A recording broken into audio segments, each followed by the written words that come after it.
Sim, meus amigos! Estamos ao vivo mais uma vez, dia 3 de Copa do Mundo. Eu sou André Menezes, estou aqui com vocês ao vivo, mais uma live aqui na Twitch. Comigo, como sempre, com o Padre Eduardo Rafael, com o Padre Pedro Rissa. Boa noite, compadre Eduardo, tudo bem, cara? Boa noite, tudo bom, André, compadre Pedro? Bora que hoje tem prateleira um aí que deu vexame, hein? Boa noite, Pedro. Boa noite, Andrezão. Boa noite, Eduardo. Boa noite aí quem já está ao vivo com a gente aí nos assistindo pela Twitch. Vambora, hoje 4 jogos para falar. Tem que falar da Argentina, meus senhores. Hoje a gente vai falar da Argentina e também da máquina França. Bora, É isso Andrezão, é aí. com você, meu querido. Bora! Então, antes da gente começar, né, só pedir para quem está acompanhando aqui a gente ao vivo na Twitch, já segue o nosso canal aí na Twitch. Não custa nada, já está assistindo mesmo, só dá um cliquezinho que pronto, já vai funcionar. Segue a gente também no Instagram, @compadcast. E você que está assistindo nosso vídeo no YouTube, não esquece de deixar o like, se inscreve no canal, ativa o sininho, que assim você vai ficar sempre por dentro de quando a gente postar os vídeos lá, para você poder deixar seus comentários, seguir e compartilhar, se você puder também, para a gente aumentar cada vez mais a nossa base de espectadores aqui, né?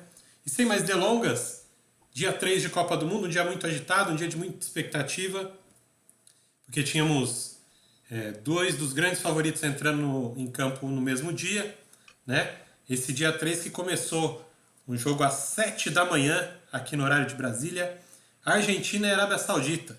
Um jogo que a princípio, né, ninguém estava dando muita bola, porque a Argentina vai passar o carro, a Argentina vai ganhar, de quanto vai ser a goleada, tudo mais. Só que não foi o que aconteceu, né, Pedrão? Teve uma zebra Não daquelas, foi. uma zebraça, né? Aliás, lembra que a gente estava fazendo podcasts atrás de quem seria a decepção da Copa? A gente tem aqui nossas opiniões e nenhum colocou a Argentina. E se a Copa acabasse agora, com certeza seria a Argentina. Que estreia, meus amigos, que estreia, que pavor a Argentina perder da Arábia Saudita de 2-1 de virada, saindo ganhando com 10 minutos de jogo, ou seja, tranquilizou e acabou perdendo. Então aqui eu vou trazer minha visão desse jogo para vocês, já para incitar o debate, vou trazer uma visão um pouco polêmica, daí vocês me rebatem aí, me batem, me xinguem, falem o que quiser. Mas eu tenho cá para mim que é o seguinte, a Argentina começou o jogo e ela não estava esperando nem a raça, nem a vontade da Arábia Saudita, que foi demonstrada durante o jogo inteiro, a vontade, a gana de ganhar da Arábia Saudita, todas as divididas, todos os carrinhos, tudo que aconteceu na zaga, né? Falando defensivamente da Arábia Saudita, foi bem legal. Eles estavam bem dispostos aí a enfrentar de igual para igual a Argentina e acabaram sendo premiados por isso. Mas, depois do pênalti do Messi, que a Argentina abre o placar e com certeza controlou as ações do jogo durante o primeiro tempo inteiro, ainda que ainda que de forma mais apática e controlada, porque eu tenho a impressão que a Argentina fez um gol aos 10 minutos, a Argentina já esperava ganhar, abriu o placar com o Messi fazendo gol de pênalti com 10 minutos de jogo, que tranquilizou todo o time e ficou com aquela impressão de podemos vencer esse time a qualquer momento, podemos ampliar o placar a qualquer hora, e não esperava que a Arábia Saudita ia enfrentar eles com as linhas defensivas tão altas assim. Os zagueiros jogaram praticamente o primeiro tempo inteiro com as linhas defensivas no meio de campo. E eu estava olhando aquilo e falei assim: meu Deus, essa Arábia Saudita é maluca, eles vão tomar uns 3, 4 gols só no primeiro tempo aí, com essas linhas altas desse jeito, porque, pô, tem muita qualidade ali para enfiada de bola para os caras, né? Se cai uma bola no pé do Messi ali, ele vai enfiar certinho os atacantes, é gol.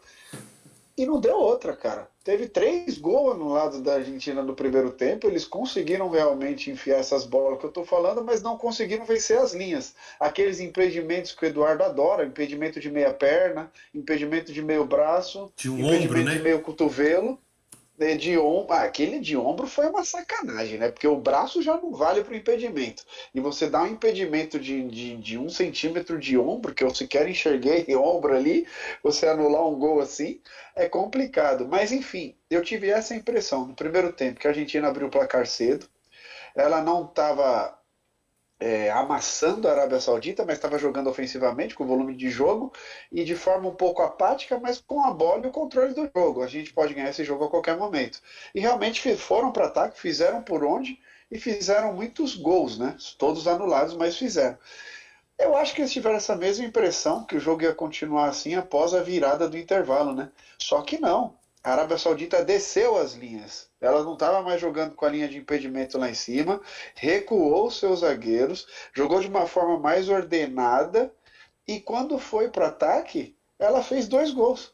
Ou seja, a Arábia Saudita, eu não me lembro de outro chute no gol, a não ser as bolas que entraram, que pudesse ameaçar a Argentina. E a gente precisa destacar aqui que eu já destaquei a vontade, a gana de vencer, toda a raça que foi demonstrada pela Arábia Saudita de forma muito mais visível e palpável do que a Argentina.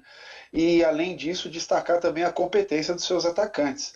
Porque aquele primeiro gol ali, que o Messi perde a bola no meio de campo, gera o contra-ataque da Arábia Saudita e o atacante é lançado, ele puxa lá a bola para o lado e ele chuta no momento que ele tinha que chutar antes do carrinho do zagueiro e ele chuta exatamente onde a bola entraria, ou seja, uma precisão milimétrica ali para fazer o primeiro gol.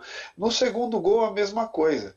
Eu sei que vai ter gente que vai me rebater aqui, mas houve uma bola alçada para a área e o camisa 10 pegou a bola lá na ponta esquerda no cantinho da área e eu fiquei com aquela impressão de estamos com 2 em cima dele, os 2 não deram bote, cercaram com medo de fazer pênalti e ele de forma inteligente virou o corpo, abriu o ângulo para fora e chutou a bola no ângulo. Outra finalização maravilhosa, indefensável ainda que o goleiro tenha relado naquela bola.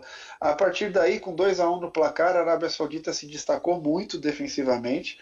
A Argentina teve as ações do segundo tempo após isso, teve as chances de gol, mas a Arábia Saudita mostrou uma raça tremenda para conseguir levar esse jogo, essa vitória. A falta de competência, a falta de precisão da Argentina também tem que ser destacada. Não é só glamour e competência da Arábia Saudita, é incompetência da Argentina não ter ganho do time, apesar de todas essas qualidades que eu ressaltei da Arábia Saudita. A Argentina é uma das favoritas da Copa, não poderia jogar da forma que jogou e entrar com a displicência de qualquer hora a gente ganha isso aqui, a gente ganha esse jogo a hora que a gente quiser, que entrou, e também a falta de competência para voltar o placar para vantagem quando ele estava em desvantagem. Não houve isso. Então fica aqui essa crítica para a Argentina e essa é a minha visão de jogo, meus amigos. Podem rebater, mas eu fiquei com aquela impressão de que a Argentina entrou com salto alto, digamos assim. Bora lá, Eduardo. Sua impressão do jogo, cara? Então, é muito do que o Pedro trouxe, só que assim, para mim também teve uma questão de que eu particularmente nunca gostei do meio-campo da Argentina. Um meio-campo que não me agrada, eu não vejo ser um meio-campo criativo, eu vejo ser um time extremamente dependente do Messi e do Di Maria. Então, Ah, assim, obrigado, cara. Eu esqueci de falar disso. Só ressaltar que o jogo do Depô hoje foi pavoroso. Pode continuar aí, então, Eduardo. mole, né? A única coisa que eu trago de bom, pelo menos que eu penso depois, é o que ele incendeia o time, é a intensidade que ele traz, e quando ele não traz isso, ele não tem nada. Ele não tem qualidade, ele não tem uma armação de jogo. Se ele não tem essa gana, que parece que a Argentina inteira entrou sem, acabou. Ele não tem nada. O meio-campo da Argentina, o meio-campo também é um meio-campo pobre. E aí, enquanto. Tudo bem que assim, eu vou chutar um pouco o balde aqui, mas eu espero que eu me faça claro. Enquanto montagem de elenco, enquanto convocação, você tem o Di Maria, que está aberto na ponta direita, que tem uma criação gigantesca, mas quando o time está fechado, começa um chuveirinho do caramba, por que não ter um Caleri ou um Cano da vida? Você depende Ah, de um sim. Lautaro ganhar a bola aérea, aí você depende de um Julian Álvares, que deve ter o meu tamanho, para ganhar a bola aérea. E, cara, enquanto E montagem de ganhou, elenco, né? Ele você tem que ter ganhou. um Teve plano 2 B. cabeçadas do Álvares e do Messi. Olha os baixinhos na cabecinha do Exato, Eduardo. E exato. faltou força. Você tem que ter um plano B. Ó, o time vai jogar recuado, eu tô empatando, porque a Arábia Saudita estava super satisfeita com o empate. Quando virou, então, acho que aquilo deu um plus para eles que, nossa, uma gana gigantesca, né? Primeiro tempo a Argentina pecou por ansiedade, principalmente o Lautaro, porque eram bolas que ele não precisava ganhar na corrida, não era bola de nada, ele podia ficar paradinho que ele recebia livre, então foi uma linha de impedimento que a Arábia foi inteligente, porque a Arábia precisava fazer alguma coisa diferente. O que eu preciso fazer de diferente para ganhar da Argentina? Eu preciso inventar alguma coisa, o mais do mesmo eu perco. E eles inventaram no bom sentido e contou com uma, eu digo, quase inexperiência do Lautaro, principalmente. Porque, Ansiedade, pô, Eduardo. impedimento, né? Romário, né? Romário ensina. Faz uma Exato. linha de impedimento ali que sai na cara do gol 75 vezes, que a bola enfiada vai ter. Então a Argentina foi um misto de ansiedade, foi um misto de displicência. Não é um time que me agrada. Eu sei que, inclusive, eu coloquei em prateleira 1, assim, mas não me Uhum. agrada porque eu acho que quando tá tudo fluindo bem, tá tudo fluindo bem. Mas se depender de alguma coisa de estar perdendo, de virar, eu não vejo um poder de tão grande. E só um contraponto de tudo que eu falei também, não é de se desesperar, que a nossa Espanha, né, perdeu o primeiro jogo em 2010 para a Suíça, e acho que foi o único time que foi campeão depois. Então, ainda dá tempo, ainda tem chão, mas também tem que entender qual a condição física do Messi. O Messi achei um pouco, sabe, achei um pouco mole, um pouco fora de jogo, não sei o Ele não quanto que estava ele foi. conseguindo dominar umas bolas que ele não erra, né, cara? Falta que ele cobrou foi muito mal aquela falta. E assim, você pega esse time, se tiver um mínimo problema físico que não esteja em 100% de Maria ou Messi, acabou a Argentina. É. Exato. Então, eu vou começar a minha análise aqui. O Pedro falou bastante que vai ter gente rebatendo ele, sou eu. Né? Mas vamos lá. Vou começar a minha análise pelo lado da Arábia Saudita, porque do lado árabe ali, do time árabe, a gente tem que ressaltar e apenas exaltar o que eles fizeram no jogo de hoje. Foi muito do que o Eduardo falou, é um time muito mais fraco, ele sabe que é muito mais fraco que a Argentina. Era um franco atirador no jogo, né? Foi a maior zebra da Copa, por enquanto, e se bobear vai ser a maior zebra da Copa toda. Acho que vai ser difícil ter algum outro resultado que vai bater esse. É aquela coisa do futebol. Só o futebol nos proporciona momentos como esse. Os outros esportes não, você não vai achar algo tão impactante assim. No time muito mais fraco conseguir vencer um time muito maior, realmente favorito ao ganhar o campeonato, da maneira que foi, né? Exaltar muito o trabalho desse técnico francês, Hervé Renard, né? Para vocês terem noção, ele conseguiu ganhar uma Copa Africana de Nações com Zâmbia. Zâmbia, meus amigos, Zâmbia. Então esse cara deve conhecer alguma coisa de futebol. Né? Por aí você já enxerga que ele deve conhecer alguma coisa. Ele fez quase toda a carreira dele no futebol africano, treinou várias seleções da África, Costa do Marfim, Zâmbia, né? Argélia, já treinou várias seleções do continente africano.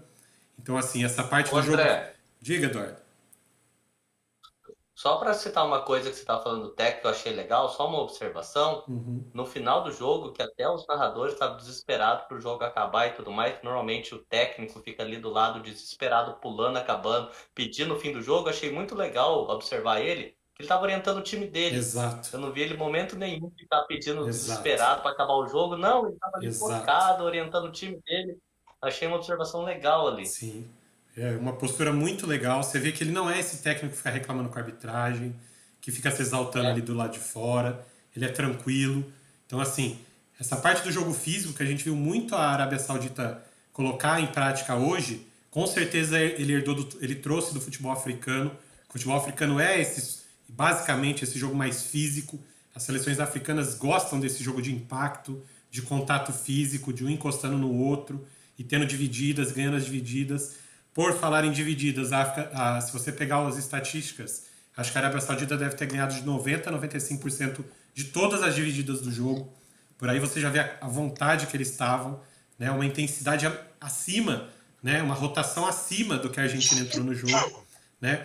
Fora isso, falar dessa parte, a gente tem que falar da parte da estratégia, porque no primeiro tempo ele colocou as linhas muito altas, então ele compactava o time dele o tempo todo, fazendo a linha burra, a linha de impedimento que pegou de surpresa o ataque da Argentina, que demorou para perceber isso e para tentar explorar esse tipo de coisa, porque a gente sabe que essa linha de impedimento pode ser explorada por jogadores como Messi, Lautaro, Di Maria, jogadores que têm muita qualidade, quando pega uma linha dessa costuma machucar e machucar muito o adversário, né? Mas aí eles acabaram sendo pegos de surpresa. E o Lautaro Martinez estava muito ansioso, partindo na frente o tempo todo, né? Então, antes da hora, um segundo antes da hora, acabava entrando em impedimento. Lógico, impedimento de ombro, né? Aquela coisa é que se a bola bater no ombro e entrar, vale o gol. Então, impedimento. Né? No frigir da lei, da regra, é isso mesmo, não tem o que discutir. E aí o que ele fez? No intervalo, logicamente o técnico da Argentina deve ter percebido e falado, vamos explorar a linha alta da Arábia Saudita. O que o Hervé Renard fez? O Pedro já trouxe aqui. Ele baixou as linhas. Ele levou lá para baixo. Aí a Argentina foi pega de surpresa uma segunda vez. Falou, cadê essa linha que estava aqui para eu poder explorar? Acabou? Não tem mais? Não, não tem mais. E a Arábia Saudita voltou para o segundo tempo querendo o resultado, indo para cima da Argentina logo nos primeiros minutos, e foi nesses primeiros minutos que ela achou os 2 gols, né? O primeiro gol, o Pedro ele não gosta da minha análise, mas falha dos 2 zagueiros. Romero e Otamendi são uma dupla de zaga muito, mas muito fraca, tá? Os 2 zagueiros demoraram a perceber a jogada que estava sendo feita, demoraram a reagir à estocada do atacante que fez o gol, que foi o primeiro gol, foi do... Cadê? Deixa eu pegar ele aqui. Al-Shehri, né? Então, eles demoraram para ver a estocada principalmente o Otamendi, que chega atrasado. Então, ele não consegue cortar. O segundo gol, que o Pedro falou, foi uma boa jogada do Salem ao Dawsari, mas, cara, ele estava de frente para a linha lateral quando a bola chega nele. O Molina, ele dominou errado, né, André? O Molina, que é o lateral direito. Dominou, a bola escapou. Exato. O Molina, que é o lateral direito, estava colado nele. Quando ele tem esse domínio errado, o Molina meio que esquece ou larga a jogada. 1 segundo que foi o suficiente pro Al-Dawsari pisar na bola, virar o corpo em direção ao gol. E aí o Molina resolve reagir, mas aí já era tarde demais. Que ele já tinha aberto um espaço para conseguir o chute. Então, assim, falhas de atenção dos zagueiros da Argentina. A gente já vinha falando aqui, eu já vinha falando há algum tempo, que o sistema defensivo da Argentina, principalmente se ele escolhesse jogar com o Otamendi, é muito, muito frágil. Hoje ficou provado que é muito frágil, né? E o Lisandro Martinez foi entrar no meio para o segundo tempo. Só do meio para o segundo do final. E no lugar do Romero, ou seja, ele manteve o Otamendi, que para mim é o ponto mais fraco do elo ali. Os laterais da Argentina, o Tagliafico, ele até que é um bom lateral, ele não compromete, mas o Molina também achei muito fraco. Não faz jus, assim, a camisa argentina pesa demais para o Molina ser o titular da lateral direita, né? Então, o goleiro ali ele vai ficar vendido várias vezes, porque o goleiro é bom. O Martinez ele é bom, né? Que é goleiro de Premier League e tudo mais. Goleiro do Aston Villa, ele é um bom goleiro. Só que com essa zaga que ele tá ali, ele vai sofrer. Hoje foram 2 chutes, 2 gols. E se pegar um time mais forte, vai ter 5, 6, 7 chutes, vai entrar mais bola. Não pode deixar também, porque é muito fácil criar chances de gol contra essa Argentina, que até a Arábia Saudita conseguiu, entendeu? É isso que eu tô falando. A Argentina ficou aí, 2 anos e pouco sem perder. Cara, pra mim parece que foi um acaso, de verdade, porque pelo jogo que eles fizeram na estreia da Copa, essa Argentina aí nunca que é candidata ao título de Copa nenhuma. Aí, mudando um pouquinho o foco para a Argentina agora, que eu já comecei, o Eduardo trouxe a preocupação com o estado físico do Messi. Ele ficou 2 dias treinando em separado da seleção argentina e rodou uma imagem nas redes sociais, na internet, não sei se vocês viram, que ele estava com o tornozelo muito inchado, mas muito inchado mesmo. Então, assim, eu acho que ele jogou esse jogo sem condições plenas físicas, ou seja, ele entrou em campo já sem condições plenas físicas, ou seja, no sacrifício para jogar, e você via que ele estava meio que incomodado com alguma coisa, e eu acho que pode ser essa contusão que atrapalhou o jogo dele, então ele ficou um pouco mais apagado na partida, né? O Di Maria, jogado lá na ponta direita, é um desperdício, tá? Porque ele acaba sendo um alvo fácil para a marcação adversária, porque ele tem pouco espaço para tentar fazer alguma criação, né? Então acho que seria mais saudável para a Argentina talvez mudar esse esquema para um 4-4-2 ao invés de um 4-3-3. O Papu Gomes do outro lado é até voluntarioso, parte para cima, mas assim, falta ali um pouco de qualidade, né, para resolver as jogadas. A Argentina tem outros jogadores melhores, e vocês citaram aí Cano, Caleri.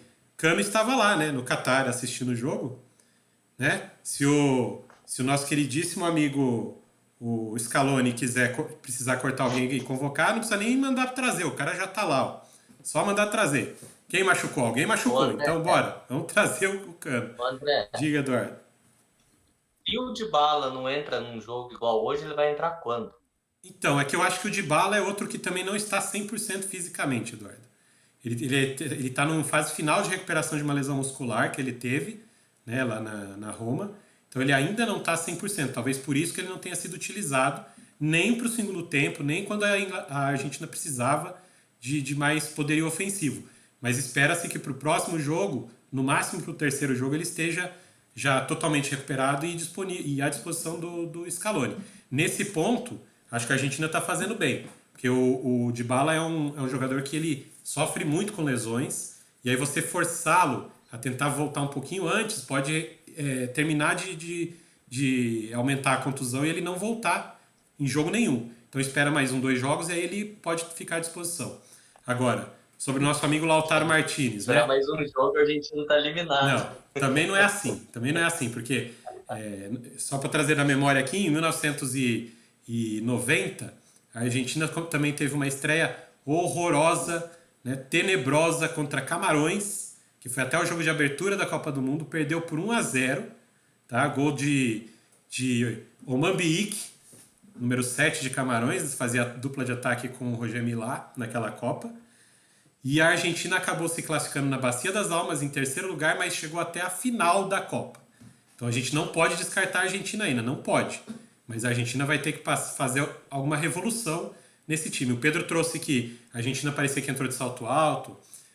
Eu assistindo o jogo, me passava a impressão de que a Argentina estava fazendo um jogo treino, um amistoso. E do outro lado, a Arábia Saudita estava jogando a final da Copa do Mundo. Então essa diferença de intensidade e de rotação dos times diz muito sobre o que foi esse placar final de 2-1 para a Arábia Saudita. E, se vocês procurarem um videozinho na internet, olhem a festa, a verdadeira festa que a seleção da Arábia Saudita fez no vestiário, depois do jogo, como se a Copa já tivesse sido vencida. Então, cara, a Arábia Saudita agora entrou numa vibe cara, já fizemos mais do que esperavam da gente. Então, pode vir outros resultados positivos, né? E aí a Arábia Saudita pode até surpreender e jogar uma fase de mata-matas, o que não acontece desde 1994, quando eles conseguiram jogar até as oitavas de final contra a Suécia e foram eliminados. Mas foi a única vez que a Arábia Saudita conseguiu se classificar para os mata-matas da Copa. Eu sei que o Pedro está se coçando ali para falar, Pedrão. Pode ter a tréplica, bora. Não, não tenho tréplica, não. A única coisa que eu tenho para te falar é o seguinte: concordo com você quando você traz para mim que a linha defensiva da Argentina não é das melhores, ela tem uma fragilidade, ela não tem a mesma competência da linha do Brasil e da França e da Alemanha, que são essas outras grandes seleções favoritas da Copa do Mundo. Tudo isso eu concordo com você.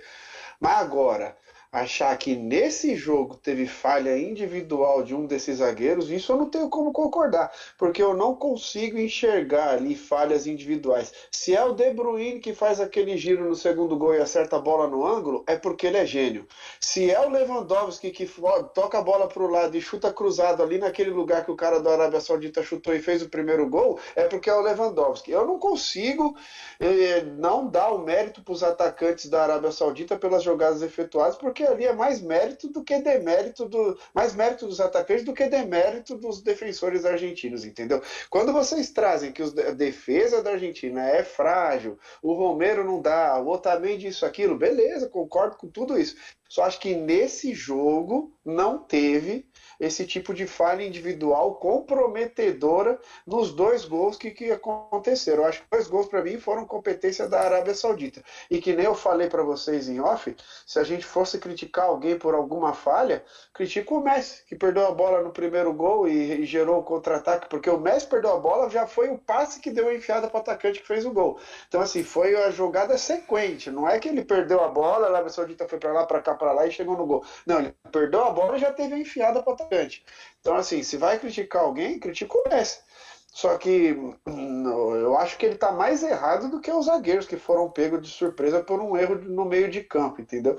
Só isso. E outra, o que eu queria trazer de curiosidade também, que é só para não esquecer, que eu estava vendo o jogo, estava 0-0 ainda, e era 7 horas da manhã, né? Daí tô eu aqui fazendo café, assistindo o jogo, meio distraído, olha pra TV, não olha pra TV, e eu escuto o narrador, não lembro quem era que estava narrando o jogo agora, falando que o Cano pegou a bola, tudo isso que eu falei, ué, Cano? Que papagaiada é essa? Everaldo Daí se você Marques. for ver, Não, não, não. Tem um cara na Arábia Saudita que chama Mohamed Uhum. Cano e ele joga no meio de campo da Arábia Saudita e estava lá. Então o Cano jogou hoje. Sim, Só que era contra a Argentina, não jogou a sim. favor. O Foi, narrador, foi uma curiosidade só que eu é, queria trazer. o narrador que você citou aí, que você não lembra o nome, não sei o que, é simplesmente Everaldo Marques. Um abraço para Everaldo Marques, deve estar assistindo Não, a não gente. era ele que estava de manhã Era, na era. Globo. Ah, não, na afiliada. Na onde a gente Ah, assiste o tá. jogo. Na Globo, não. Eu Na assisti na Sport Globo. Eu TV. assisti na Globo. Na Sport TV era Everaldo Marques, eu estava Não. assistindo com ele. E toda vez que ele narra, eu vou dar audiência para ele, porque ele narra muito bem os jogos. Um abração, Everaldo. Tamo junto, cara. Né? E ele fez muitas... Porque ele é o narrador da quinta série, Pedrão. Ele é o narrador da quinta série. Então você imagina ele com esse cano aí contra a Argentina, o que não rodou de piada, né? Então, ele sim é o narrador da quinta série, eu não perco uma narração. Então bora lá.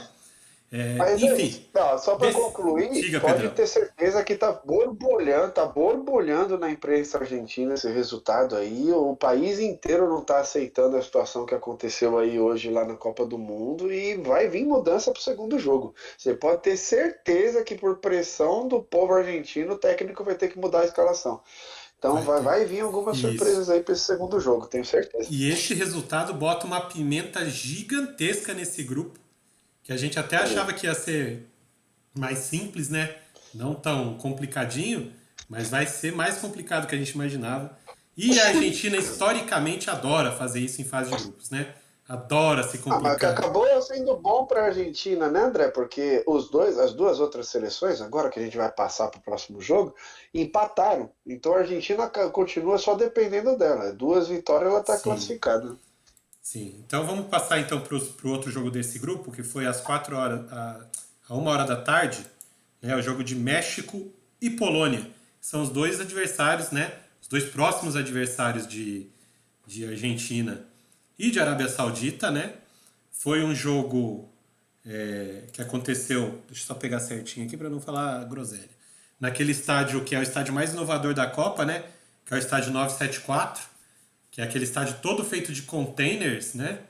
Que fica lá na orla de Doha. E o que, assim, são duas coisas legais. Ele é todo feito de container e você não precisa caminhar mais do que 500 metros, uns 200, 300 metros para chegar na praia, Pedro.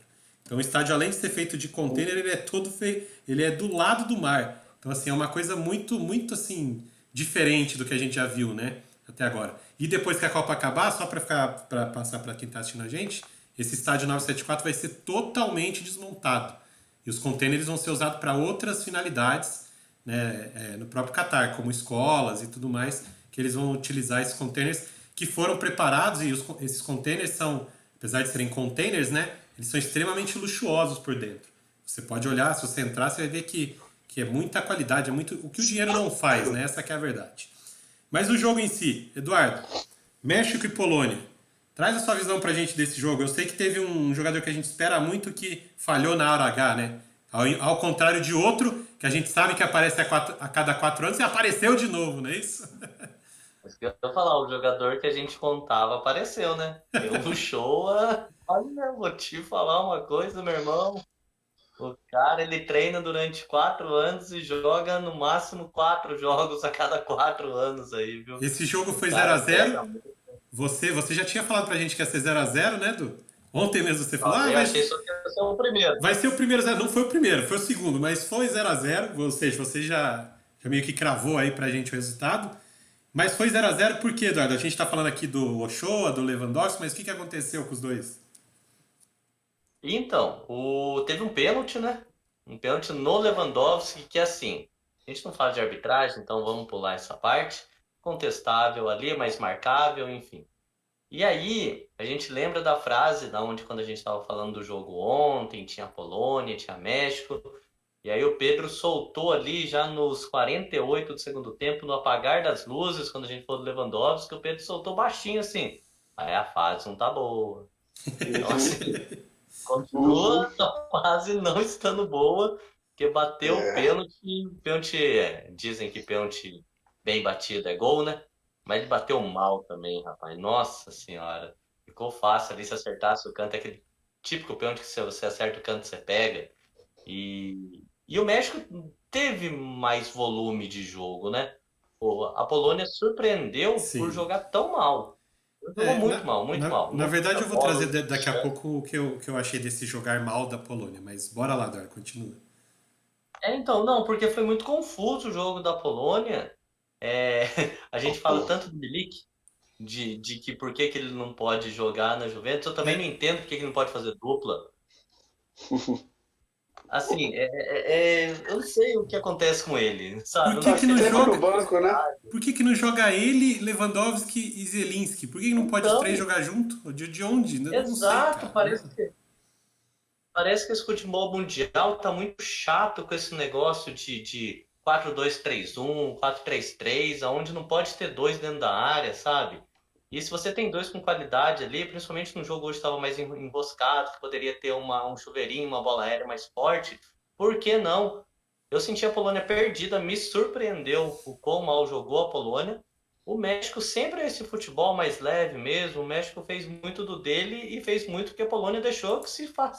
Só que também daí o goleiro foi muito bem, o Cesi, né? O Cesi fez algumas defesas Sim. bacanas, além do show ter ido bem. Os dois goleiros foram muito bem. Quando eu cravei o 0-0 também, é porque eu achei que os dois goleiros iam muito bem, porque eles são bons. E o poder ofensivo, apesar de ter o Lewandowski, né? Nessa fase que tá, o México também não tem nenhum atacante, nenhum centroavante ali que você fala, pô, esse cara é diferenciado. Então, eu achei que seria um jogo enroscado mesmo, e foi muito disso. O que me surpreendeu foi a Polônia não ter a bola, não ter muita ideia, não ter muita variação e ser dominada pelo México, viu? E aí, Pedro, concorda com o Eduardo? Cara, acho que o Eduardo já trouxe bastante coisa e a gente viu aí o México tomando as ações do jogo, né? Ficando com a bola e tomando o ataque. E a posse de bola e o poderio ofensivo agressivo do México foi maior do que o da Polônia. A Polônia, se eu não me engano, teve 2 chutes no gol. Teve algumas jogadas que não acabaram resultando em chute no gol, porque se resulta é só botar a bola para dentro, sabe? Porque foram jogadas boas. Então a Polônia, principalmente no segundo tempo, apareceu um pouquinho mais, que foi no tempo que saiu o pênalti que o Lewandowski perdeu também. Mas durante o jogo inteiro, o México que criou mais oportunidades e o México que agrediu mais. Então, como o Eduardo ele já trouxe um bom resumo do jogo, eu vou apenas me resumir a falar o seguinte: da mesma forma que eu me surpreendi ontem com os Estados Unidos, que eu estava esperando que o País de Gales fosse melhor que os Estados Unidos ontem no jogo, o que acabou não acontecendo. O País de Gales ele ele empatou o jogo, mas na minha opinião os Estados Unidos jogou melhor, que nem eu trouxe no podcast de ontem. Hoje foi a mesma coisa. Eu esperava muito da Polônia, eu esperava que a Polônia fosse jogar melhor que o México, eu esperava que a Polônia até fosse vencer o jogo no México, só que não. Além de não jogar melhor, de não vencer o jogo, ela ainda sequer teve o controle do jogo. Todo o controle do jogo foi do México também. Então, da mesma forma que os Estados Unidos me surpreendeu ontem, o México me surpreendeu hoje, e assim a gente vai conhecendo as escalações e as seleções para poder fazer palpites melhores para o bolão da segunda rodada, né, Eduardo? Porque fomos em Gales no empate e acertamos, mas esperava que o Gales fosse melhor. E depois eu também esperava algo melhor agora da Polônia, que não aconteceu, né? O México foi melhor do que a Polônia. Então, daí desse, desse jogo aí que vocês trouxeram, que chamou muita atenção a Polônia não ficar com a bola, né? Deixar a bola no pé do México, isso me parece ser uma estratégia da Polônia. A Polônia vai jogar assim os 3 jogos, eu acredito. Inclusive contra a Arábia Saudita. Ela se sente muito confortável dando a bola para o adversário, deixando o adversário propor o jogo e ela fazer o jogo de reação. O jogo talvez de contra-ataque, tentar uma bola estourada, uma bola perdida. Por exemplo, hoje o México acabou se safando de tomar 2 gols em 2 saídas de bola erradas, né? Que a Polônia conseguiu roubar, conseguiu criar, mas não conseguiu finalizar as jogadas. Então, assim, a Polônia aposta muito nisso, em conseguir um erro individual do seu adversário, um contra-ataque numa bola roubada, mas ela não quer e não pretende ficar com a bola no pé. Foi isso que passou para mim, a impressão que passou foi essa. E pelo que eu fui assistir das eliminatórias da Polônia, fui assistir alguns jogos aí para poder estudar um pouquinho mais, para ver se era isso mesmo. Esse é o estilo de jogo polonês, desde as eliminatórias para a Copa. Deixa a bola com o seu adversário, não faz questão de ter a posse de bola, né? E tenta vencer o jogo nos erros individuais do adversário, na imposição física, porque é um time que joga na imposição física, e nos erros, né? E nos contra-ataques, né? Então, assim, a gente vai ver mais isso da Polônia, tá? A Polônia ficando sem a bola, não propondo o jogo e na Acredito nisso, reação. Andrezão. Não acredito nisso não, Andrezão, porque se essa for a estratégia, foi muito mal executada hoje. Eles deram mais Sim, sorte, tiveram mais sorte do que juízo. Se essa foi a estratégia, não foi isso que eles mostraram para o mundo, que sim. eles estão preparados para jogar dessa forma, porque hoje foi um desastre. Individualmente foi um jogo abaixo do Zielinski, por exemplo, do Lewandowski, que a gente espera mais, né? Talvez o nervosismo na estreia, Lewandowski, só para trazer uma curiosidade aí, que eu vi lá no nosso parceiro, no @Copa Stax, lá do nosso amigo Júlio Pedrão.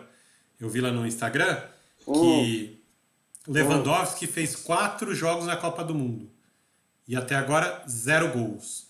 Muito porque o Ochoa dessa vez impediu que o Lewandowski marcasse o primeiro gol em Copas do Mundo. Então o Lewandowski segue perseguindo o seu gol em Copas. Vamos ver se nos próximos partidos ele consegue marcar. E sobre o México, Andrezão, eu queria destacar um jogador específico aí que me chamou muita atenção. Não é surpresa para a gente que acompanha futebol europeu, né? O Lozano, que é atacante do Napoli, né? É aquele jogador que parte para cima, parte para dentro, corta de fora para dentro.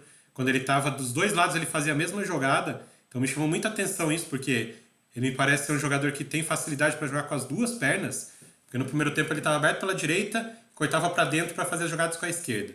E no segundo tempo ele foi aberto para a esquerda e cortava para dentro e fazia as jogadas com a direita. Então, cara, ele é um jogador que não tem medo do drible. Hoje a gente tem muito atacante que tem medo de driblar, né?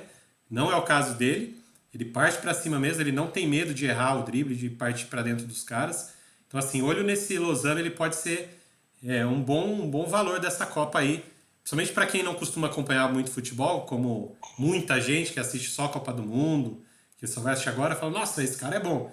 Que a gente que já sabe que o Napoli é líder, que ele é um dos jogadores do time, que se destaca, é importante na rotação do elenco, então a gente sabe que ele era esse tipo de jogador.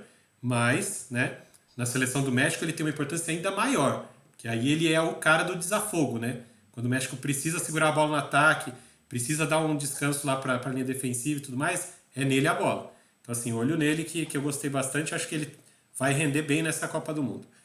Sobre o jogo de México e Polônia, acho que era Andrezão, isso, senhores. Diga, Pedrão.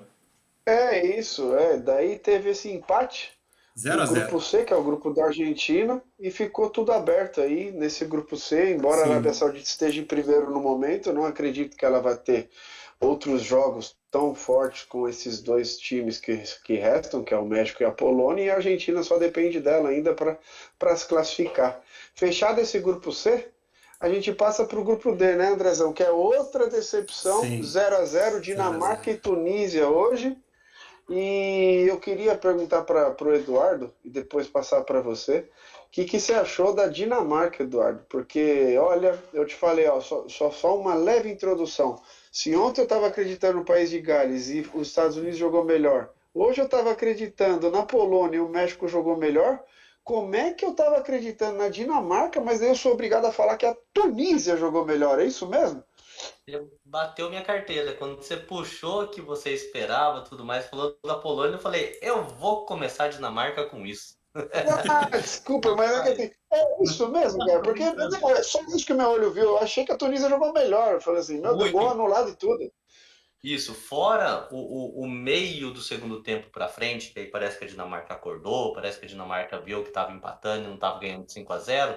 Aí começou a criar jogadas ali que poderia até ter feito 1-0 mesmo. 1-0 não seria um absurdo assim do jogo, né? Mas a Tunísia jogou muito melhor, mas muito melhor. O goleiro da Dinamarca fez uma ou duas defesas, tudo bem, poderia chamar o VAR depois, a jogada poderia estar impedido, tudo mais. Mas, nossa, o goleiro foi o principal jogador da Dinamarca por boa parte do jogo.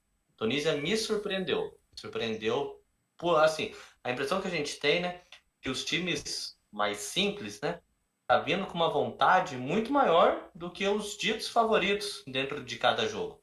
É impressionante como tá surpreendendo e tá surpreendendo ganhando nessa intensidade, ganhando nessas batalhas que o André trouxe em relação à Arábia e Argentina, né?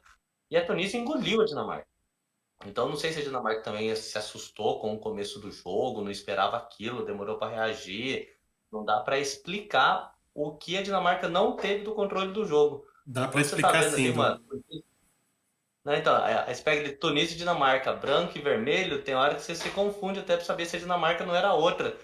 E a Tunísia estava diferente. Poxa, a Tunísia foi muito melhor. Achei bem interessante o atacante da Tunísia, eu esqueci o nome dele, eu não conhecia, mas O, eu vou lembrar aqui, peraí, eu vou lembrar não, né? Vou olhar.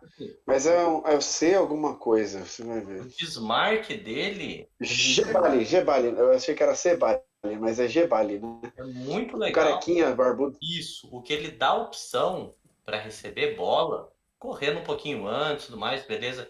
Mas o que ele dá de opção e o que o time parece que tá ali entrosado, em sintonia com ele para ele receber bola. Quase meteu um gol de cavadinha, hein?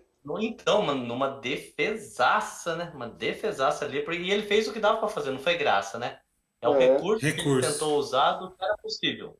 Sim. Então, assim, para mim, a Tunísia é muito legal. Foi muito legal assistir a Tunísia. Me surpreendi do mesmo jeito que você citou os outros jogos aí. Achei que a Dinamarca ia dominar e, meu amigo, aconteceu não. Pois é, Então, Andrezão, e para você, fora isso aí que você falou que vai explicar aí, o que o Eduardo não conseguiu explicar, teve outra coisa que me irritou também nesse time da Dinamarca. Todo mundo chama Christensen. Puta merda, cara, a bola vinha pra esquerda, pra direita, só todo mundo chama Christensen. Eu fiquei incomodado, eu não sabia tem mais qual que era o três. Christensen do Barcelona, qual que era o Christensen do. Eu nem lembro mais qual que era o Christensen que chamava o outro também. Vambora.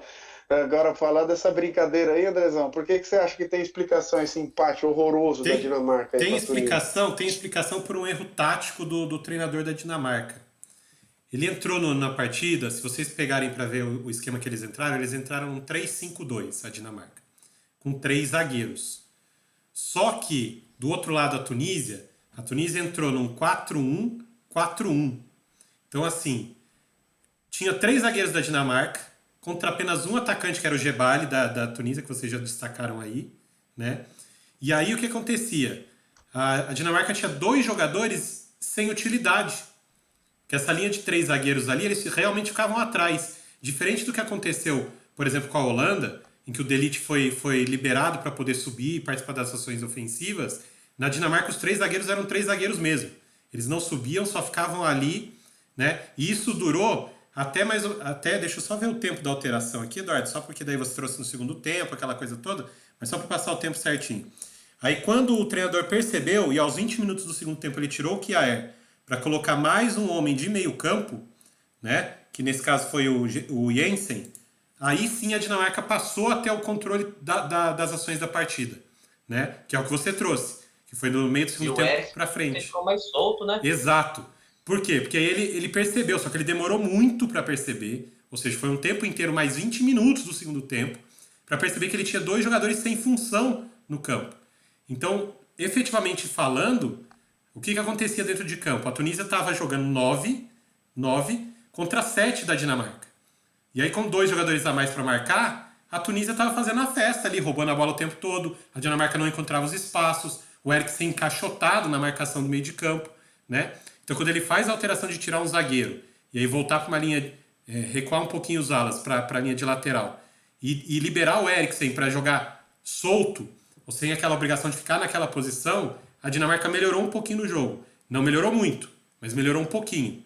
Também a entrada do centroavante fixo, mais grandão, o tal do Cornelius, também trouxe uma preocupação para a zaga da Tunísia, que não tinha até aquele momento, porque os dois atacantes que entraram eram dois atacantes móveis, que saíam para o lado, que vinham para trás buscar a bola, ou seja, não tinha ninguém de referência. Então a zaga da Tunísia, os zagueiros centrais da Tunísia estavam tranquilos ali, e só começaram a ser incomodados quando o Cornelius entrou, que foi logo depois da alteração do Jensen. Então, assim, para explicar o porquê da Dinamarca teve um jogo abaixo e a Tunísia conseguiu controlar as ações. Para mim foi um erro tático do treinador da Dinamarca de entrar com essa linha de três zagueiros sem necessidade, né? Então, assim, aí se você pegar para ver desse ângulo a partida, você vai ver que foi exatamente isso. A Dinamarca passou boa parte do jogo com dois jogadores inúteis em campo, entendeu? Porque eles não ajudavam na construção ofensiva, né?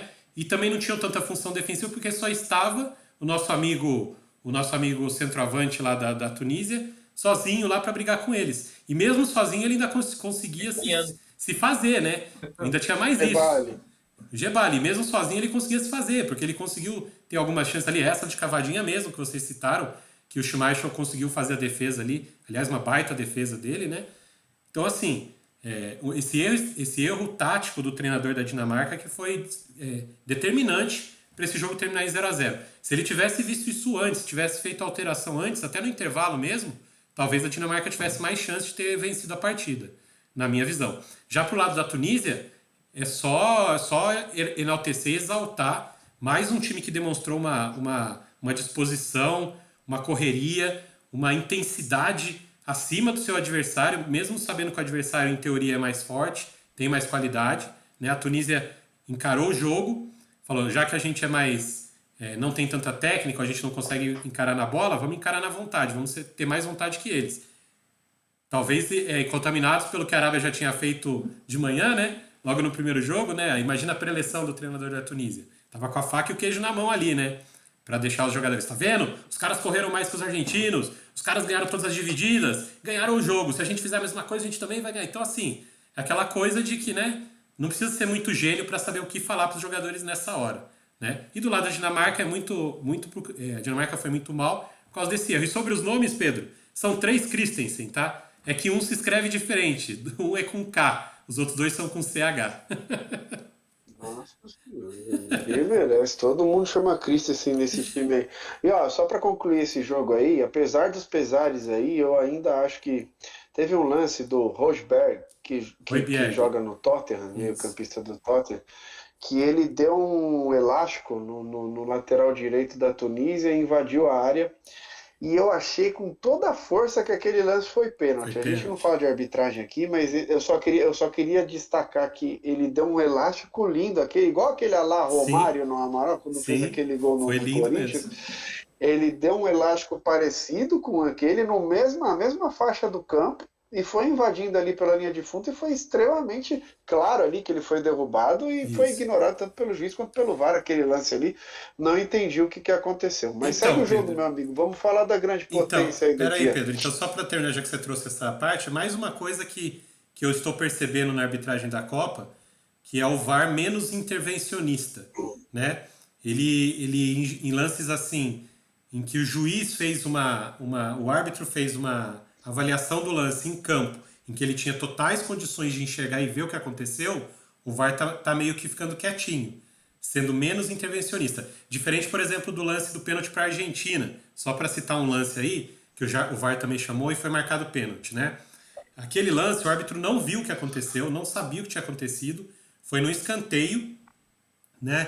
Então, assim, não tinha como o árbitro ver em campo. Aí o VAR chamou, venha ver este lance. Apesar de eu achar que foi mais malandragem do zagueiro argentino do que pênalti propriamente dito, porque o que acontece? Se você pegar a jogada, você vai ver que o jogador da Arábia Saudita, ele tá com o braço aqui, mas o zagueiro agarra o braço dele e cai no chão, agarrando o braço do cara da Arábia Saudita. Então, foi muita malandragem do argentino, não tá errado, tá? Sim. E aí, como a ingenuidade do zagueiro da Arábia Saudita de ficar com o bração ali o tempo todo, o juiz pode ir claramente, tanto que o VAR achou, ó, pênalti. E foi pênalti, marcou pênalti e não tem muito o que contestar. Agora vamos então passar pro... Não vamos não. Peraí. Então, eu acho que tem que o VAR está sendo menos intervencionista, você disse. Mas eu prefiro que o VAR seja intervencionista num pênalti igual esse do Rosberg do que um impedimento de ombro igual foi hoje na Argentina. Puta que pariu. Esses impedimentos para mim não dá, né? É que o impedimento é automático, Pedro. Só para concluir isso. É que o impedimento agora é automático, automático, né? Brasil, é semi. Então, mas semi, né? Parece que eles quiserem mostrar para nós só. Não, o semi-automático é porque precisa de alguém ver se o lance que o VAR automático marcou é um lance mesmo de impedimento. Por exemplo, a bola pode ter sido rebatida. Aí a bola não vem do atacante, não é um passe. É só isso. Mas a tecnologia desse impedimento automático, ou automatizado, é um negócio fora do comum. Não sei se você viu, existem centenas de câmeras ao redor do campo ali, filmando cada jogador, são 20 pontos de cada jogador do campo. A cada segundo eles têm 20 pontos sendo monitorados. A bola tem 500 sensores de 500 toques por segundo, ou seja, para você ter exato momento em que a bola foi tocada, ou seja, é a tecnologia, meus amigos, não tem para onde a gente correr, não adianta. A tecnologia tá chegando e Ou seja, quanta tecnologia para tirar gol. então, né? Vá te catar, E viu? o nosso amigo Júlio, aliás, nosso amigo Júlio que já tá no chat com a gente, né? Um abraço aí, Julião. Você não perde uma. Obrigado pela força aí, cara. Parceria de sempre. E ontem ele trouxe aqui pra gente que daqui a pouco o VAR vai ser responsável por trazer quanto vão ser os acréscimos do jogo. Então o VAR vai contar lá no sisteminha dele quanto tempo que o juiz vai ter que dar. Vai ser 20 minutos, aí vai ser 20 minutos de acréscimo. Vamos E ver. dentro dos 20 tem mais 10, dentro Então. dos 10 tem mais 5.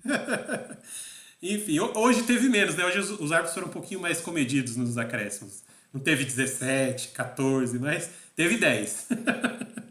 Vamos lá. Vamos falar da última partida de hoje, né? Que foi França e Austrália. Mais um grande favorito ao título. Que a gente tinha uma pulguinha atrás da orelha, porque perdeu muitos jogadores e jogadores importantes do elenco. Até do time titular, a gente já trouxe aqui várias vezes. Então mas mesmo com todos esses desfalques, a França ainda continua com uma seleção muito forte, né, Pedro? E eu sei que você que estava preocupado aí com a França, os jogadores que saíram, acho que a França mostrou que, apesar dos desfalques, vai vir forte sim para a Copa. E a maldição do campeão deve ficar pelo caminho, ou seja, teremos a França se classificando, pelo menos. Né? O que eu ia te perguntar aqui, Pedro, também é o seguinte. A França mostrou muita força nessa partida ou a Austrália conseguiu encarar até a perna acabar e depois a França atropelou? Não, na verdade é o seguinte, né? Eu tinha até apostado num placar alto nesse jogo no bolão, porque eu pensei comigo assim: a França é a atual campeã mundial, ela é um poderio, uma seleção maravilhosa, com uma geração de ouro, e ela vai querer mostrar força independente dos desfalques que ela tem. Porque assim, olha, nós perdemos esse e aquele jogador, mas nós ainda somos a França e temos essa e essa outra peça que pode rebater isso. Então acabou que aconteceu isso. A França realmente mostrou força. Mas eu prefiro falar depois do Eduardo, porque como ele que aqui do Sim. Compadecast cobre a França, vou passar a palavra para Eduardo, ele analisar o jogo, daí a traz gente o vê na jogo. sequência. Traz o jogo pra gente. Então, eu tinha uma impressão diferente que a Austrália tentar montar ali um ônibus na frente do gol. Isso ia dificultar, porque eu vejo o time da França um time muito rápido, mas um time que não tem enfiada de bola. É um time aéreo muito forte, é um time muito rápido em contra-ataque, consegue criar muita coisa, mas ali naquele passe, último passe, aquela bola enfiada, eu não vejo muito jogador na França hoje, com tantos desfalques que teve, com muita condição para isso. Mas eu acho que o primeiro gol da Austrália empolgou a Austrália, porque não é possível. Fizeram o primeiro gol e falaram assim: opa, mais uma zebra, vamos ganhar aqui igual a Arábia ganhou. Só que esqueceram de correr igual a Arábia correu.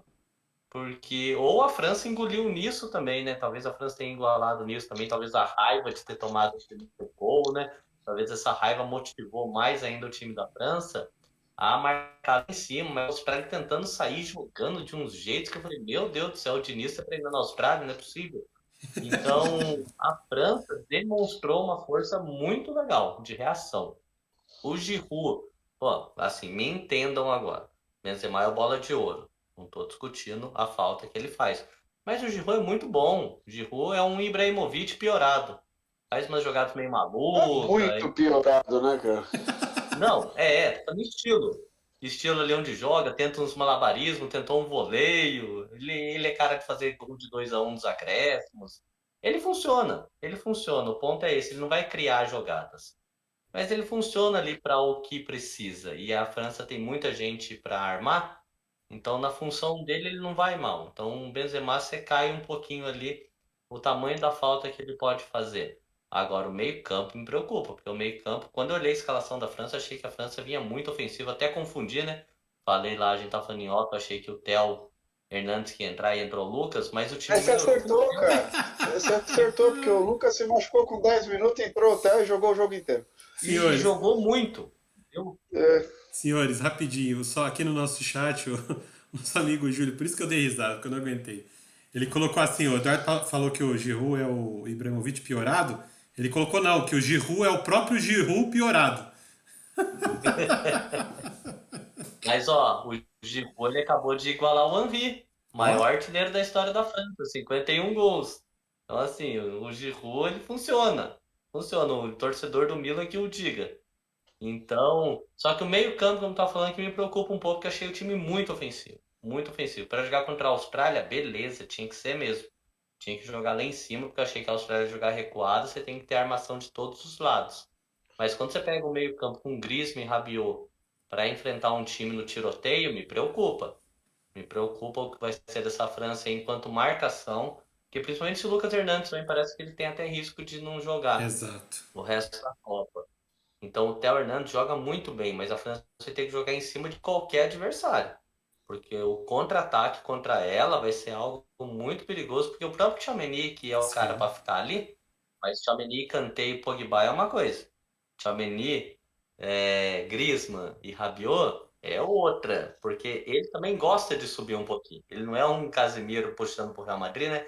Que fica mais ali atrás protegendo os zagueiros. Ele também dá o passinho para frente ali para tentar armar. Então, uma França que vai ter que jogar em cima de todos os adversários.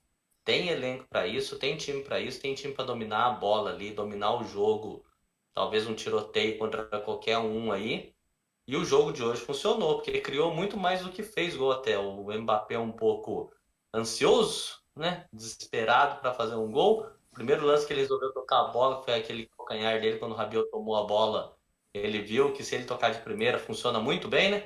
Depois deu até assistência também pro Giroud. Mas o Mbappé, se ele colocasse na cabeça dele que o jogo de primeira funciona, meu Deus do céu. A França tinha tudo para deslanchar também. Então, o resumo assim, foi bom, mas foi bom contra a Austrália. Pro resto da Copa, vamos ver. Eduardo, o chat trouxe aqui uma pergunta, eu vou até passar para você, que eu achei interessante. Ele colocou assim, ó, quando a França for pegar um time mais forte, deve sair o Rabiot e entrar o Camavinga. Concorda com ele? Acho que não, hein? Então, eu com. Então, depende, cara.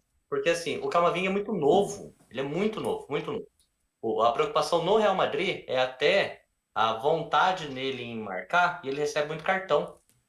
Então é isso no Camavinga e as experiências que tiveram na França e no Real Madrid de Tchouaméni e Camavinga formando a linha mais defensiva do time, nem no Real Madrid nem na França deu certo.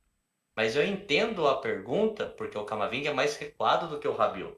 Então cabe muito bem essa opção, mas o que foi feito de experiência até hoje não deu certo.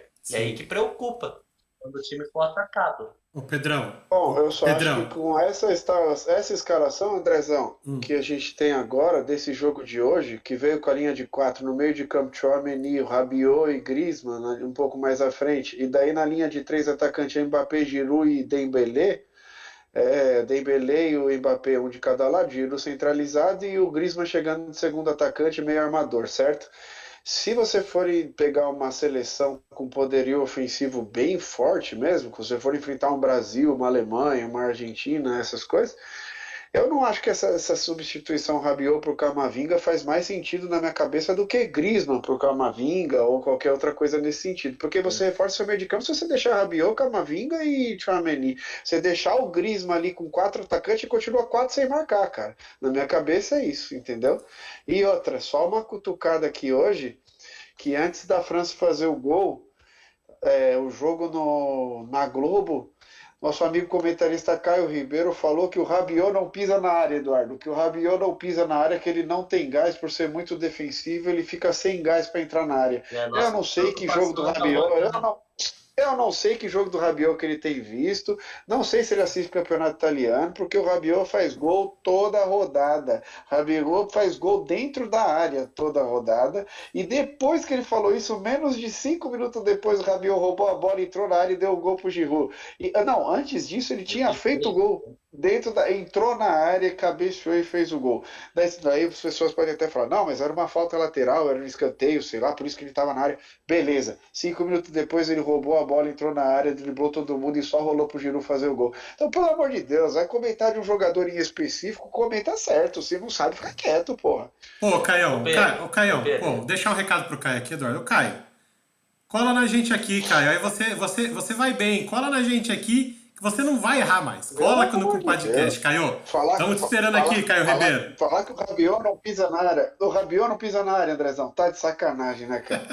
e o pior foi isso, que quando a gente viu a escalação e comentou no grupo, a nossa preocupação era o contrário mesmo, né? Que todo mundo da França era muito ofensivo, a preocupação que o chat trouxe, inclusive.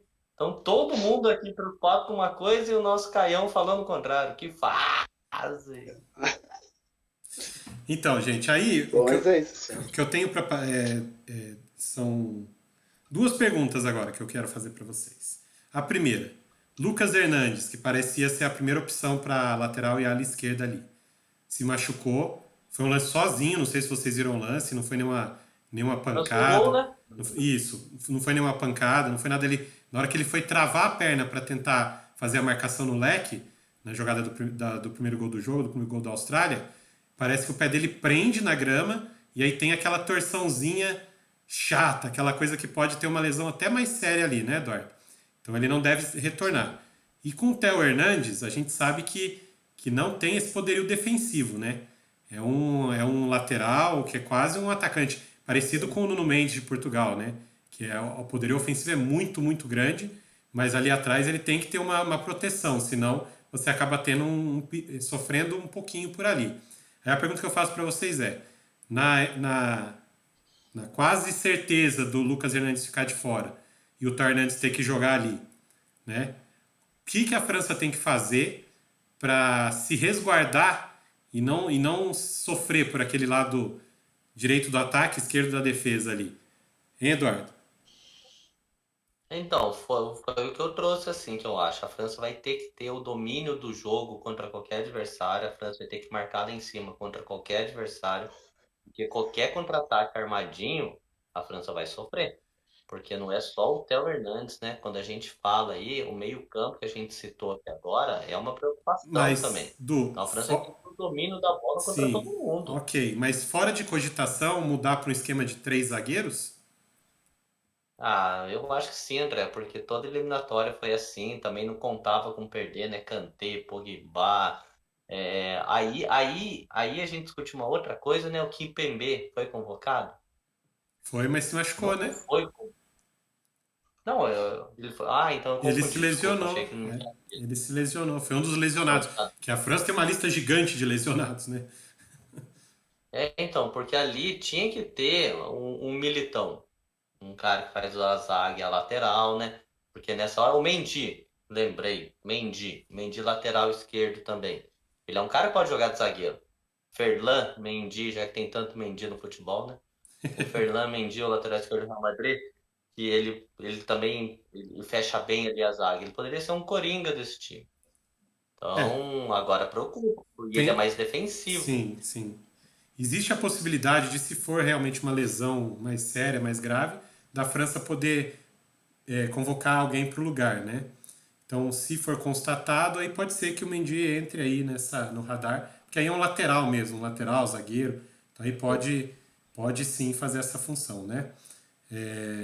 Foi Mas, uma loucura, André, mas o Ancelotti, em momentos específicos do jogo do Real Madrid, já colocou o Camavinga ali, viu?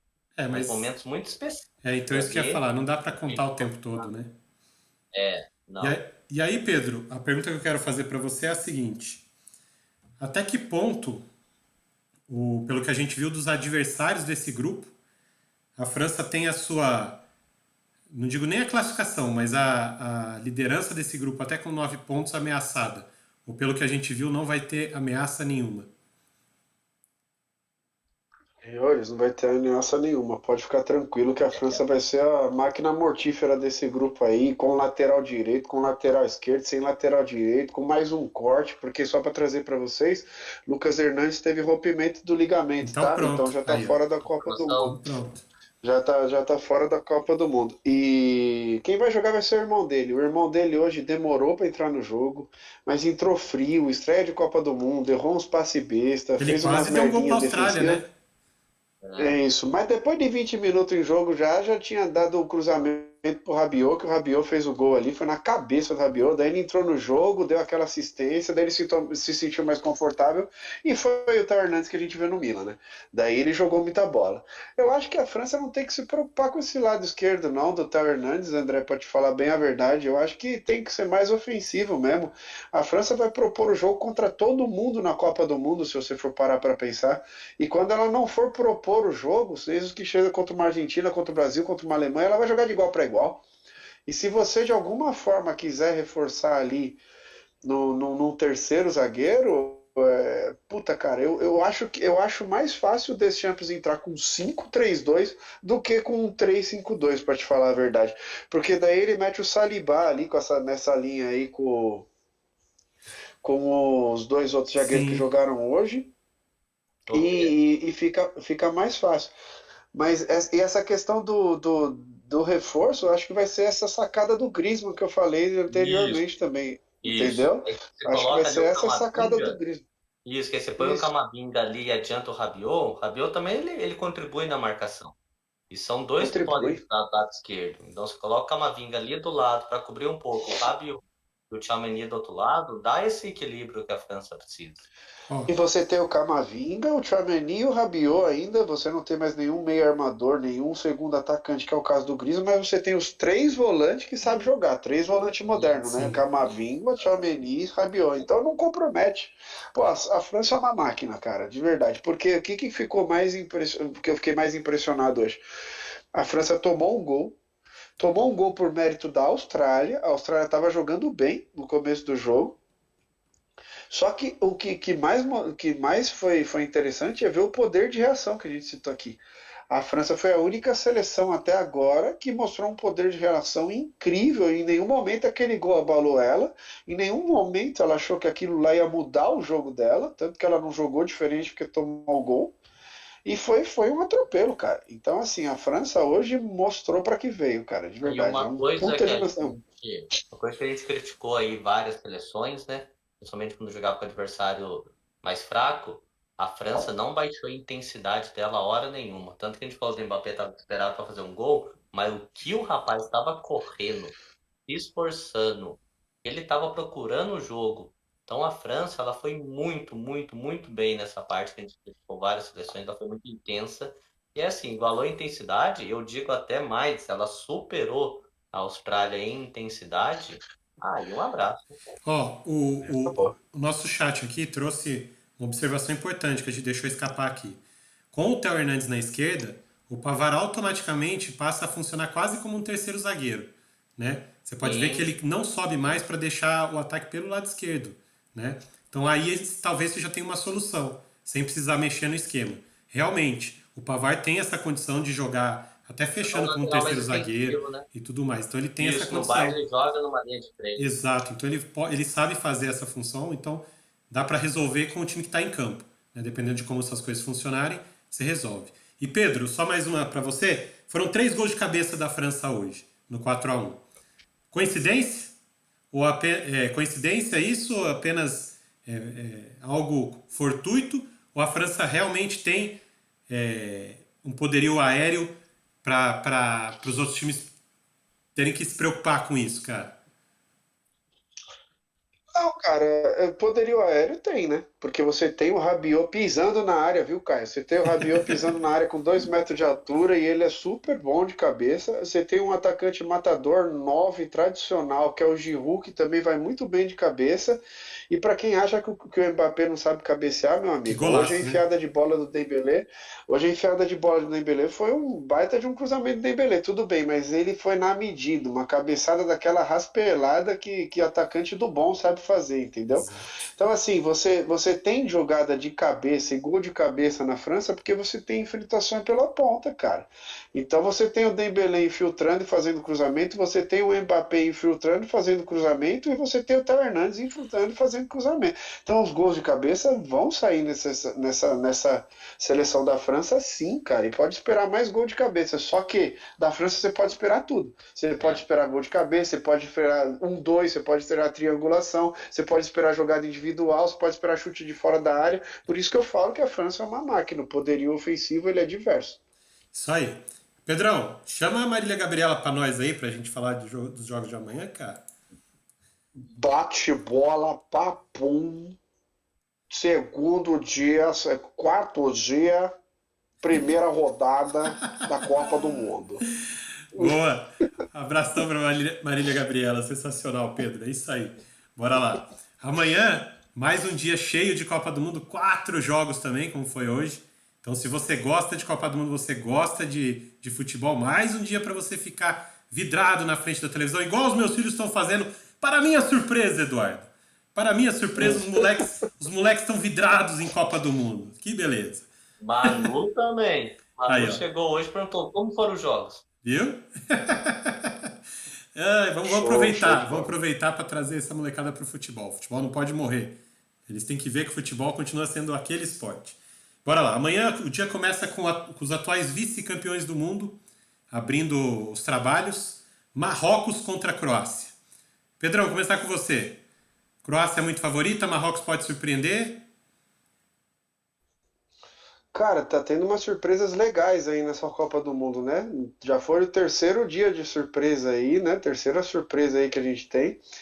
2 no dia de hoje, 1 no dia de ontem, mas em relação a Marrocos e Croácia, meu amigo, eu não acho que Marrocos vai surpreender ninguém, não.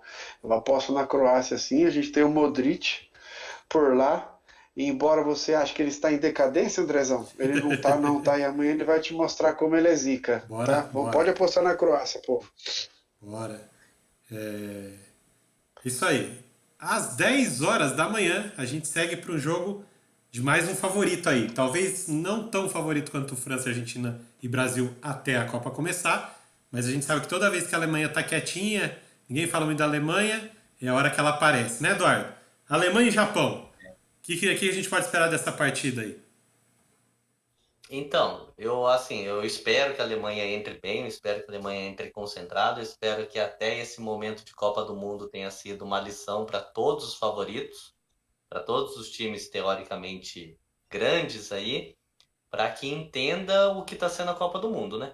Se você entrar mais ou menos, vai sofrer ou vai perder. Então, eu espero que eles tenham assistido os jogos e entre com uma intensidade para igualar o Japão, porque, de novo, se igualar na intensidade, ganha. Sim. Aí, próximo jogo, 1 hora da tarde, a gente vai ter a Espanha enfrentando a Costa Rica. A Espanha, que a gente não sabe o que esperar dela depois dessa convocação meio amalucada do nosso queridíssimo Luiz Henrique, o melhor técnico do planeta, como ele mesmo se auto-intitulou, né? Eduardo. O streamer. Isso aí, Eduardo, você que também cobre a Espanha pra gente, o que esperar dessa Espanha? Então, é assim, o Pedrão que vai cobrir a Espanha, Não, Pedrão, né? perdão, Mas foi a mal. Espanha, Tá rolando umas confusões, normal, André. É muita É seleção. muita pra seleção, a cobrir, gente cara. precisa Muita colocar. Exato. Ah. Bora lá, então. Não, mas a Espanha eu vou passar rapidamente até pro Pedro aí já, Sim. né? O que ele acha Vai lá, da Espanha. Eduardo. Seu Ser meio palpite, polêmico. meu lindo. Eu vou ser meio polêmico. A Espanha vai decepcionar. A Espanha vai empatar amanhã. A Costa Rica, cara, eu até acredito que em determinado momento a Espanha vai dar aquela derrapada ali no pneu careca dela, viu? Mas eu acho que não vai ser contra a Costa Rica, não. Contra a Costa Rica, aí pelo amor de Deus, daí joga Keylor com o time Navas, B. o show é da Costa Rica. Pedrão, já Pois tem. é, então, mas não. A gente já sabe como a Espanha deve entrar em campo ou nem isso o Luiz Henrique passou ainda, cara? Sabe que vai entrar saiu. com 11, André, só isso. Não saiu a escalação, não, Andrezão. Luiz Henrique fazendo mistério. Depois dessa convocação que ele fez, tem que fazer mesmo, porque nem ele deve saber como o time dele vai jogar. Mas bora lá. E para fechar o dia, né? A gente vai ter a famosa geração belga, geração de ouro da Bélgica, enfrentando o surpreendente Canadá, que fez uma eliminatórias assim, dominante na CONCACAF, foi o primeiro colocado, se classificou com rodadas de antecedência para a Copa. O que esperar desse jogo, Eduardo? A Bélgica vai decepcionar, o Canadá vai surpreender ou não vai ser nada disso? Eu acho que esse é um jogo muito bem controlado pela Bélgica, assim, apesar do envelhecimento da geração de ouro aí. Mas vamos passar para quem cobre a Bélgica, Exato. senhor André Luiz. O que o senhor acha dessa Bélgica? Então, a Bélgica, como você já disse, ela está com uma geração envelhecida. Tem alguns jovens jogadores, mas eles ainda não são jogadores de fazerem diferença no elenco. Tá? Mas só explicar pro chat aqui que passou de 28. Só explicar pro chat que passou de 28 anos aqui também, você já acha velho, tá? Então, chat, eu não acredito muito nele, não, viu? Então, dos jogadores mais novos aí, que podem surpreender e tudo mais, eu acho que talvez o Trossard, que é o jogador do Brighton, que não deve começar como titular, mas deve entrar durante a partida e durante a Copa talvez ele deva ganhar essa posição, né? Porque é um jogador que vem voando do Hazard, né? e vem voando na Premier League, que a gente sabe que é um campeonato muito difícil, ele vem voando literalmente, jogando muita bola. Acho que ele deve, durante a Copa, conquistar essa vaga aí. Para esse jogo contra o Canadá, eu acredito, porque a Bélgica ainda não vai poder contar com o Lukaku, né? O Lukaku deve ser preservado nesse primeiro jogo, pelo que tudo indica, pelo que eu vi aqui das notícias da Bélgica. Então não deve ter o Lukaku, porque a Bélgica entende que nessa primeira partida não vai ser um jogo de exigência nesse nível, né, para ter que forçar um jogador ali. Não sei se é o caso de estar subestimando o adversário que ele vai enfrentar, que é o Canadá, que tem alguns bons jogadores, tem alguns bons valores, e mostrou, né, que tem uma ideia, assim como eu falei de Senegal, lembra? Que tem uma ideia de jogo, um plano tático bem claro e bem definido. O Canadá é bem por essa linha. E aí se destacam principalmente dois jogadores aí nesse time canadense, que é o Ben Davies, né, na lateral esquerda, que na ala esquerda, né, porque eles jogam 3 zagueiros, e o Eustáquio fazendo a dupla de ataque lá no Canadá. Esses dois talvez sejam dos principais jogadores, individualmente falando, do time canadense. Mas é aquela coisa, como que os canadenses vão encarar esse jogo de Copa do Mundo, né? A última Copa que eles jogaram foi em 86. A maioria dos jogadores nem tinha nascido. Né? Então, talvez essa parte emocional pese um pouquinho e favoreça a Bélgica. Mas eu não acredito em passeio, não acredito em goleada, acredito em vitória da Bélgica sim, mas um placar mais apertado, um jogo mais difícil para a Bélgica, tipo um 2-1, talvez 1-0, aí a gente vai ter que ver. Pedrão? Deixa descer o Neto aqui em mim, né? O Neto do Donos da Bola, ídolo corintiano. Ele falou assim, não, acredito sim que o técnico da Bélgica tá certo, tá? Não precisa do Lukaku, porque a CONCACAF é uma porcaria. O Canadá venceu essa porcaria de CONCACAF e é uma seleção de merda. Não tá nem aí pra essa seleção aí. A Bélgica vai entrar com o time misto e vai ganhar do Canadá. Pô, pronto, Pedrão, falei. Pô, Pedrão, você elogiou os Estados Unidos, você elogiou o México. E aí o Canadá que ganhou dos dois e foi o líder da CONCACAF, a CONCACAF é um lixo agora. Pô, não tô te entendendo, velho. Eu tô brincando, ainda fiz descer o Neto aqui em mim, entendeu? Só isso. E aí eu desci o Mauro César em você, então. Nesse podcast e aí eu desci E aí eu desci o Mauro César, então. Pois é, então. Bora, gente. Então, assim, amanhã esses 4 jogos, se tudo correr bem, espero que corra, nós estaremos aqui, né, para poder passar mais esses 4 jogos de amanhã para vocês. Espero vocês todos aqui. Só lembrando, vocês que estão assistindo a gente no YouTube, não esqueçam de seguir aí com o podcast, ativar o sininho, deixar o like e, lógico, se puder, compartilhe os vídeos com todo mundo, com a família, com os professores, com o tiozinho do busão, né? Com aquela sua avó que só manda meme, que só manda fake news do Bolsonaro aí no grupo da família. Compartilhe o vídeo com ela. Beleza, gente? Eu espero vocês aqui amanhã. Uma boa noite para você, Eduardo. Boa noite, Andrezão. Boa noite, compadre Pedro. Vamos esperar os próximos favoritos aí amanhã. Valeu, gente. Boa noite aí para todo mundo. Boa noite, André. Boa noite, chat. Boa noite, Eduardo. Boa noite para os compadres que estão nos vendo agora no YouTube, nesse dia seguinte, após o upload do vídeo. E prometemos agora que nessa quarta-feira de Copa do Mundo o André vai vir com menos energético, tá bom? E ele vai vir antes do futebol também. Fiquem tranquilos, ele vai Amanhã eu falar não um vou pouquinho jogar menos. bola, já tô avisando. Beijo. Então tá bom. Beleza, gente? E só pra gente terminar aqui com chave de ouro, como sempre, galera, eu fui!